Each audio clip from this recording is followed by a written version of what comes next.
Graça e paz, amado irmão, amada irmã. Estamos começando mais um estudo bíblico. Hoje, capítulo 2 do Evangelho segundo São João. Vamos pedir que o Espírito Santo venha nos iluminar, derramar sobre nós a sua graça e assunção para que possamos fazer bem esse estudo. Vinde, Espírito Santo, enchei os corações dos vossos fiéis e acendei neles o fogo do vosso amor. Enviai o vosso Espírito e tudo será criado e renovareis a face da terra. Oremos. Ó Deus, que instruís os corações dos vossos fiéis, com a luz do Espírito Santo, fazei que apreciemos retamente todas as coisas, segundo o mesmo Espírito, e gozemos sempre da sua consolação. Por Cristo Senhor nosso. Amém. Amado irmão, amada irmã, toma comigo sua Bíblia. Abra lá no capítulo 2 do Evangelho de São João e vamos juntos fazer nosso estudo bíblico hoje. A palavra de Deus vai dizer assim: 3 dias depois celebravam-se as bodas em Caná da Galileia, e achava-se ali a mãe de Jesus. E também foram convidados Jesus e seus discípulos. Como viesse a faltar o vinho, a mãe de Jesus disse-lhe: eles já não têm vinho. Respondeu-lhe Jesus: mulher, isso não compete a nós. Minha hora ainda não chegou. Disse então sua mãe aos serventes: fazei o que ele vos disser.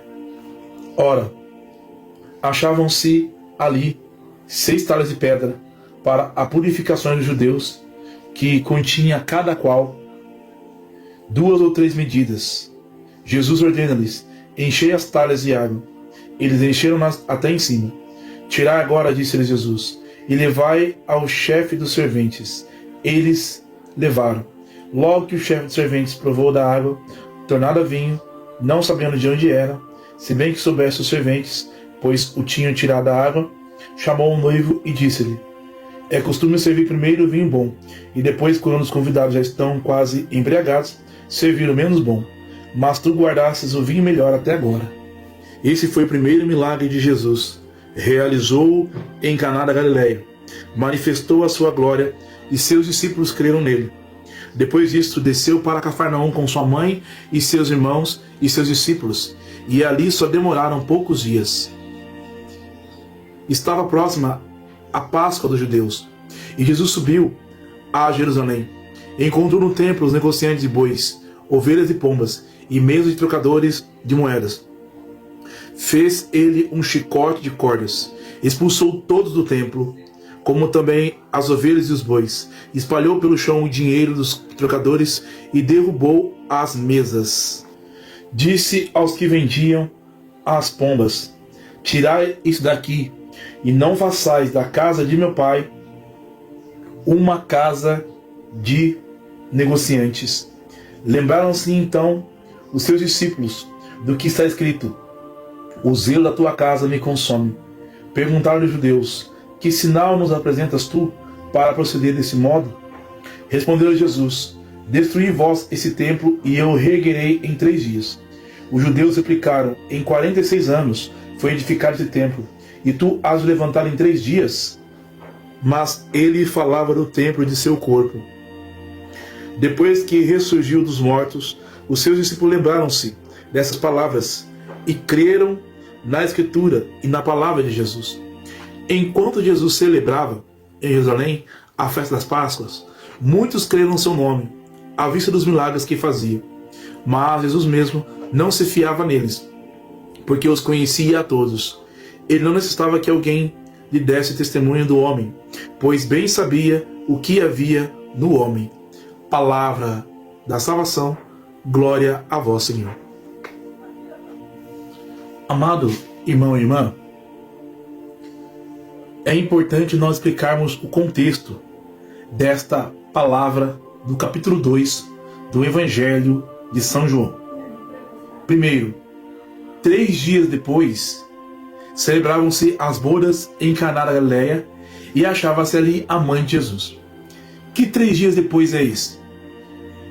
Se nós voltarmos ao primeiro capítulo do Evangelho de João, nós vamos ver que num primeiro dia, João deu testemunho de que João deu testemunho de que não era o Cristo, que ele era a voz que clama no deserto, conforme Isaías. Diante dos fariseus, dos saduceus e dos emissários que ali estavam. No segundo dia, João viu Jesus vir ao seu encontro por ocasião do batismo, e João enfatiza que Jesus Cristo é o Cordeiro de Deus que tira o pecado do mundo. No terceiro dia, no dia seguinte, João vê Jesus, avista Jesus passando e afirma de novo: eis o Cordeiro de Deus. E volta-se para os seus discípulos, e eles, ouvindo falar que Jesus era o Cordeiro, começaram a seguir Jesus. Então os discípulos que eram de João passam a seguir Jesus. Esse foi o terceiro dia. Aí nós entramos, aí os discípulos foram com Jesus, ficaram com ele todo aquele dia.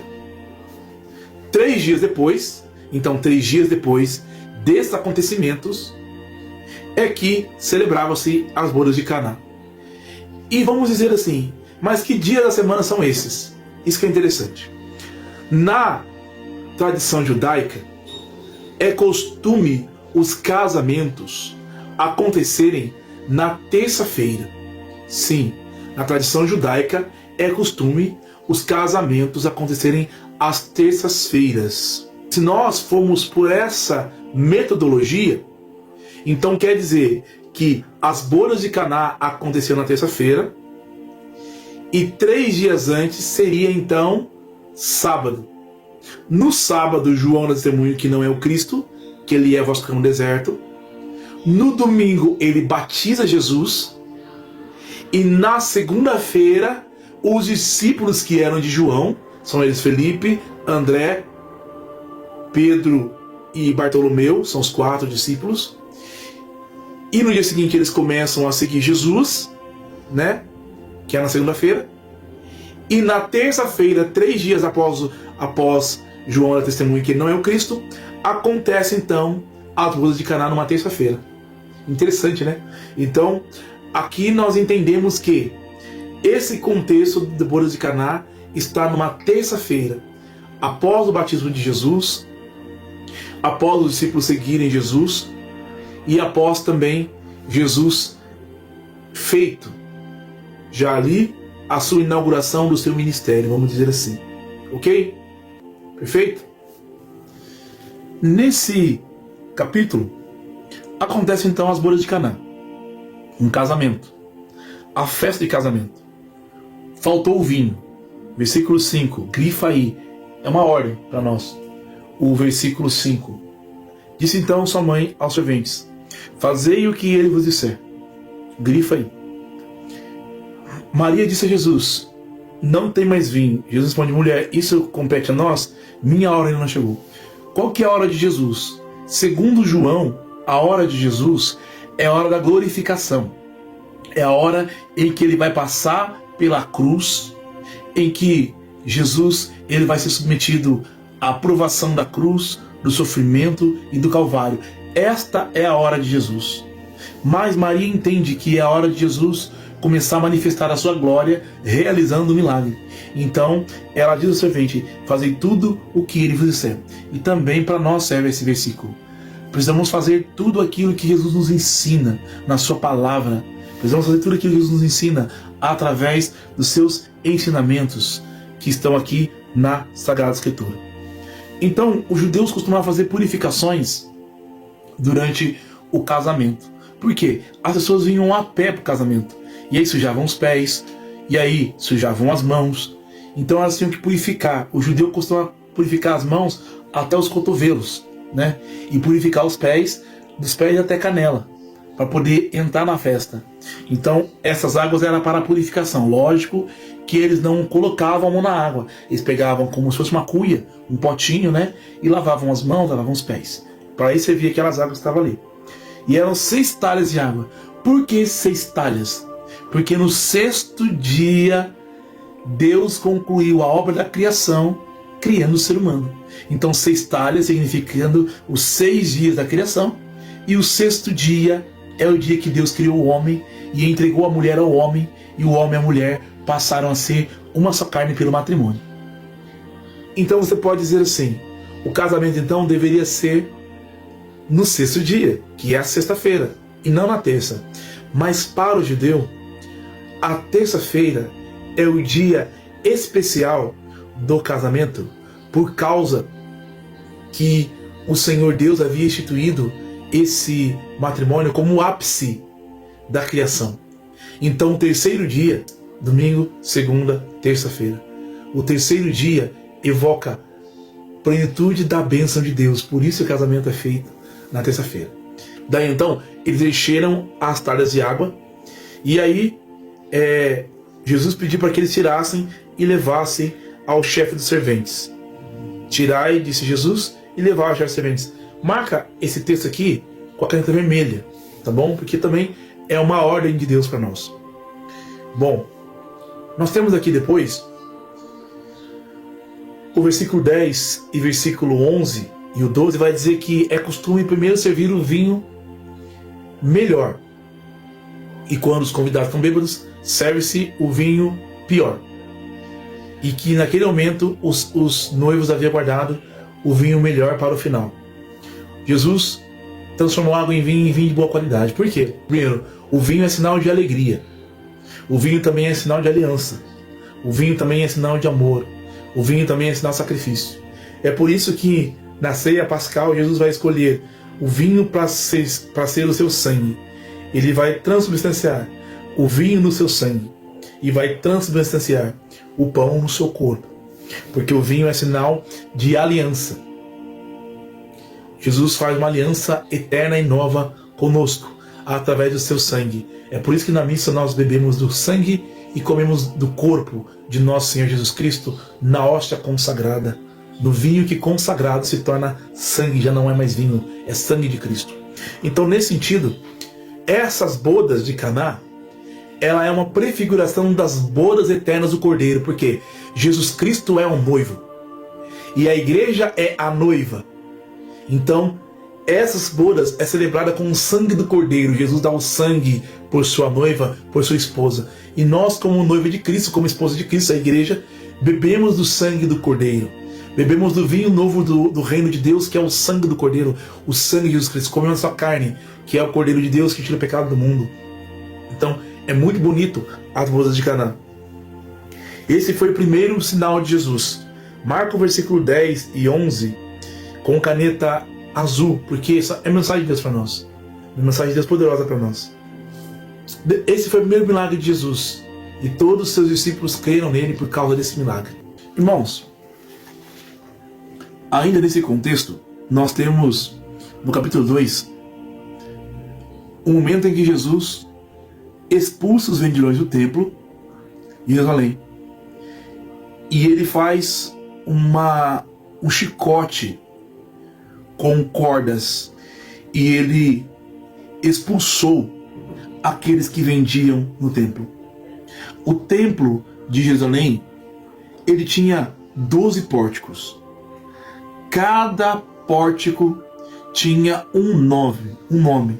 E cada pórtico representava as 12 tribos de Israel. O templo, ele tinha o pátio central, aonde era destinado aos homens, e outro pátio que era destinado para as mulheres. E do pátio central dos homens para a frente havia ali o átrio, aonde se vendia os bois, os animais, né? Os pobres compravam as pombas e as rolas para oferecer sacrifício, e quem tinha mais condição financeira comprava um cordeiro ou até mesmo um boi para o sacrifício, como era costume naquele tempo em Israel.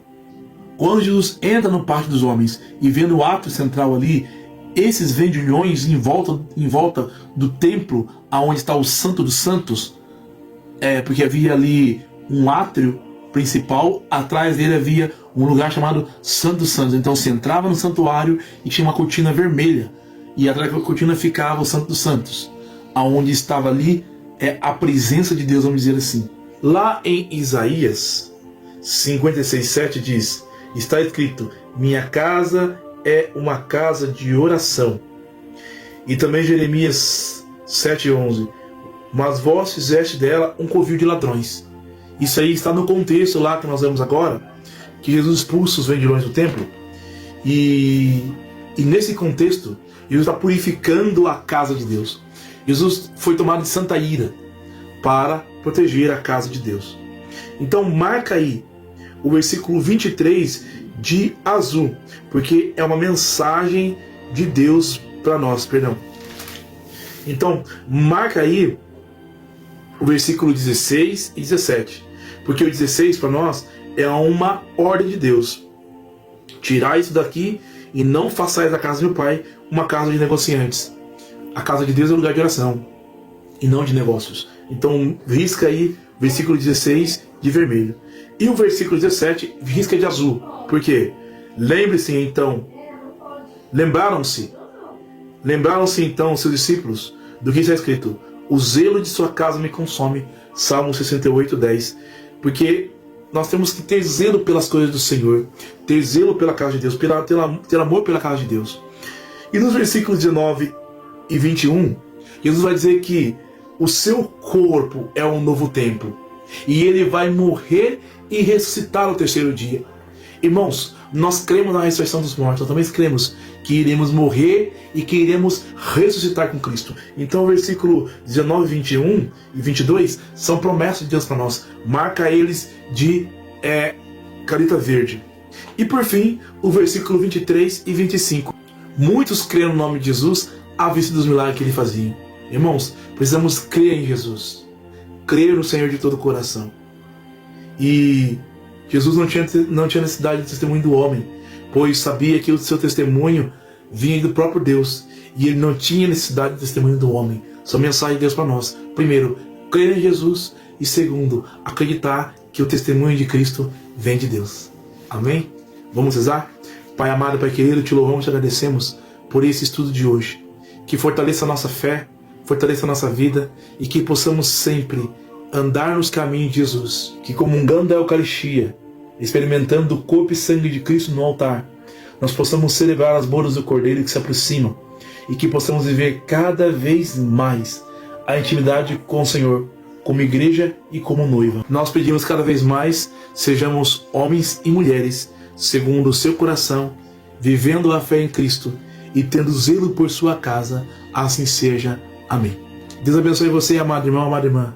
Estivemos unidos, permaneceremos unidos. Em nome do Pai, do Filho e do Espírito Santo. Amém. Fique na paz.